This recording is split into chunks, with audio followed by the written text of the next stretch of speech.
اور جب ان سب ہتی، اموری، کنانی، فرزی، ہوی، یبوسی بادشاہوں نے جو یردن کے اس پار کوہستانی ملک اور نشیب کی زمین اور بڑے سمندر کے اس ساحل پر جو لبنان کے سامنے ہے رہتے تھے یہ سنا،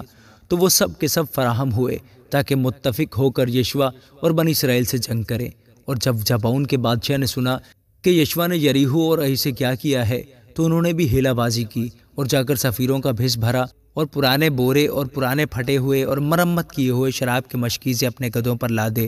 اور پاؤں میں پرانے پیوند لگے ہوئے جوتے اور تن پر پرانے کپڑے ڈالے، اور ان کے سفر کا توشہ سوکھی پھپوندی لگی ہوئی روٹیاں تھیں۔ اور وہ جلجال میں خیمہ گاہ کو یشوع کے پاس جا کر اس سے اور اسرائیلی مردوں سے کہنے لگے، ہم ایک دور ملک سے آئے ہیں، سو اب تم ہم سے عہد باندھو۔ تب اسرائیلی مردوں نے ان حویوں سے کہا کہ شاید تم ہمارے درمیان ہی رہتے ہو، پس ہم تم سے کیوں کر عہد باندھیں؟ انہوں نے یشوع سے کہا، ہم تیرے خادم ہیں۔ تب یشوع نے ان سے پوچھا، تم کون ہو اور کہاں سے آئے ہو؟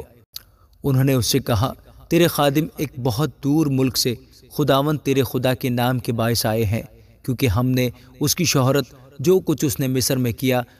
اور جو کچھ اس نے اموریوں کے دونوں بادشاہوں سے جو یردن کے اس پار تھے، یعنی حزبون کے بادشاہ سیہون اور بسن کے بادشاہ اوج سے جو استارات میں تھا کیا، سب سنا ہے۔ سو ہمارے بزرگوں اور ہمارے ملک کے باشندوں نے ہم سے یہ کہا کہ تم سفر کے لیے اپنے ہاتھ میں توشہ لے لو اور ان سے ملنے کو جاؤ اور ان سے کہو کہ ہم تمہارے خادم ہیں، سو تم اب ہمارے ساتھ عہد باندھو۔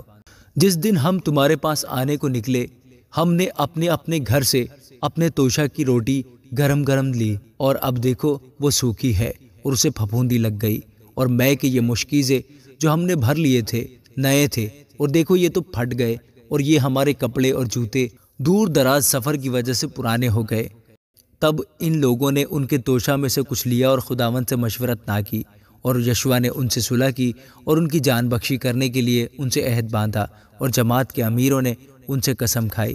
اور ان کے ساتھ عہد باندھنے سے 3 دن کے بعد ان کے سننے میں آیا کہ یہ ان کے پڑوسی ہیں اور ان کے درمیان ہی رہتے ہیں۔ اور بنی اسرائیل کوچ کر کے تیسرے دن ان کے شہروں میں پہنچے۔ جبعون اور کفیرہ اور بیروت اور کریت یاریم ان کے شہر تھے، اور بنی اسرائیل نے ان کو قتل نہ کیا، اس لیے کہ جماعت کے امیروں نے ان سے خداوند اسرائیل کے خدا کی قسم کھائی تھی، اور ساری جماعت ان امیروں پر کڑکڑانے لگی۔ پر ان سب امیروں نے ساری جماعت سے کہا کہ ہم نے ان سے خداوند اسرائیل کے خدا کی قسم کھائی ہے، اس لیے ہم انہیں چھو نہیں سکتے، ہم ان سے یہی کریں گے اور ان کو جیتا چھوڑیں گے، تا نہ ہو کہ اس قسم کے باعث جو ہم نے ان سے کھائی ہے ہم پر غضب ٹوٹے۔ سو امیروں نے ان سے یہی کہا